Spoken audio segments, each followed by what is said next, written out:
gente, bom dia. Estamos aqui então na página 25, na proposta 1. Temos uma crônica do Luiz Fernando Veríssimo, que é um dos cronistas mais famosos do Brasil. E eu vou ler para vocês, tá? Espero que meu vídeo aqui não atrapalhe. Então vamos lá. O nome da crônica é Papapá. Prestem atenção. Então olha lá. A americana estava há pouco tempo no Brasil. Queria aprender o português depressa. Por isto, prestava muita atenção em tudo que os outros diziam.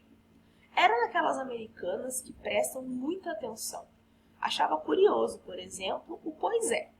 Volta e meia, quando falava com brasileiros, ouvia o pois é. Era uma maneira tipicamente brasileira de não ficar quieto e ao mesmo tempo não dizer nada. Quando não sabia o que dizer, ou sabia, mas tinha preguiça, o brasileiro dizia pois é. Ela não aguentava mais o pois é. Também tinha dificuldade com o pois sim e o pois não, uma vez que quis saber se podia me perguntar uma coisa.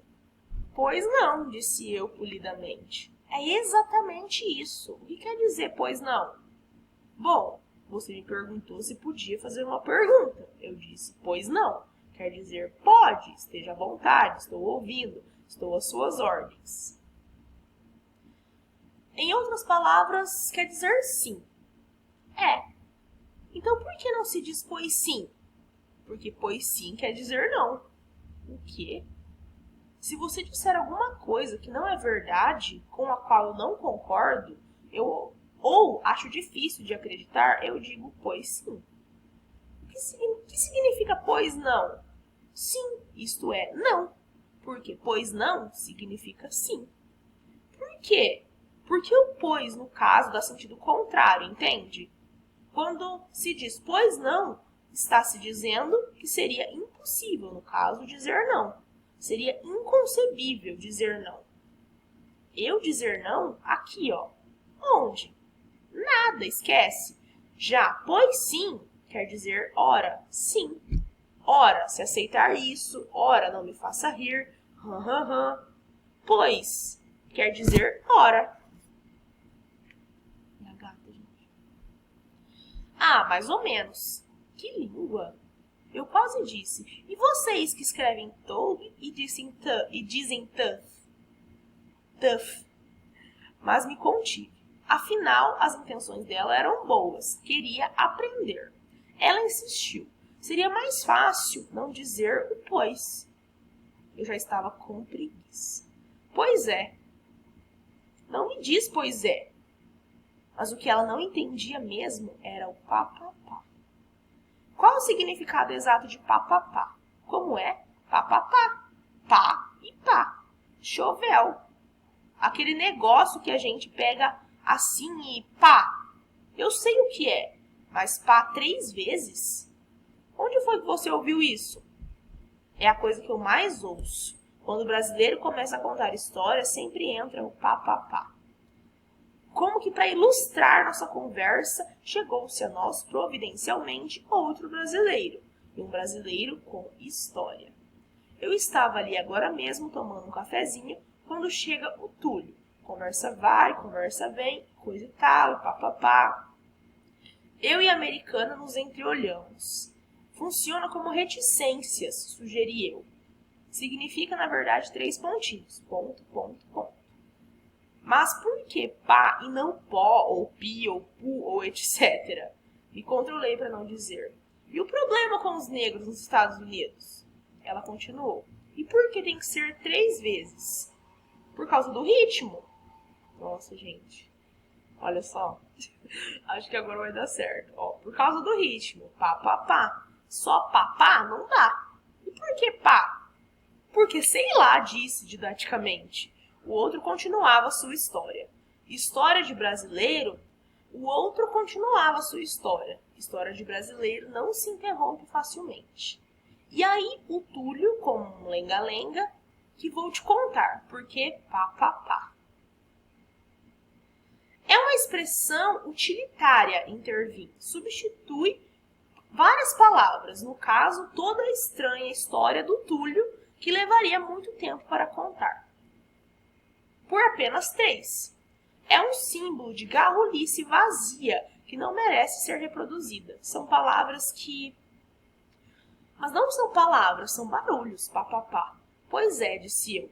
Ela foi embora com a cabeça alta, obviamente, desistira dos brasileiros. Eu fui para o outro lado. Deixamos o amigo do Túlio papeando sozinho. Então, ok. Como eu já disse para vocês, gente, normalmente as crônicas, elas utilizam de um fato recorrente no cotidiano para construir o enredo da crônica, tá? Na verdade, os cronistas utilizam... Desculpa, gente, muito barulho aqui. Então tá, voltando. Então ali tá falando assim na proposta, ó. O tema da crônica é o uso de algumas expressões da língua portuguesa que são estranhas aos estrangeiros que por aqui passam.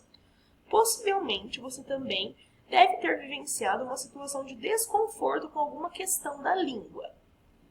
Então você vai recapitular aí no seu cérebro alguma situação que você tenha passado, né, que envolva a língua portuguesa. A língua portuguesa, tá? Produz uma crônica de 15 a 20 linhas, uma crônica curta, em que explora uma situação engraçada envolvendo a língua portuguesa. Então, você vai precisar recapitular aí algum acontecimento.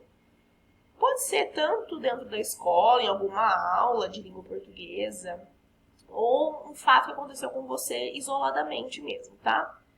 Na crônica é explorada a dificuldade de uma norte-americana com a língua portuguesa, mas você pode pensar em outras questões. Ó. Por exemplo, o problema para entender uma gíria nova, um jargão, termo técnico usado por um profissional, um mal-entendido causado pelo mau uso de uma palavra ou uma expressão, né, que é o que acontece muito. A dificuldade de comunicação entre pessoas de idades diferentes ou o uso inadequado de um registro, por exemplo, registro coloquial em uma situação formal. São só possibilidades, tá? Você pode escolher o fato que você quiser, mas tem que ter relação com a língua, tá? Algum equívoco que aconteceu com você na apresentação de algum trabalho ou coisas relacionadas, tá bom? Aí aqui tá dizendo assim, ó.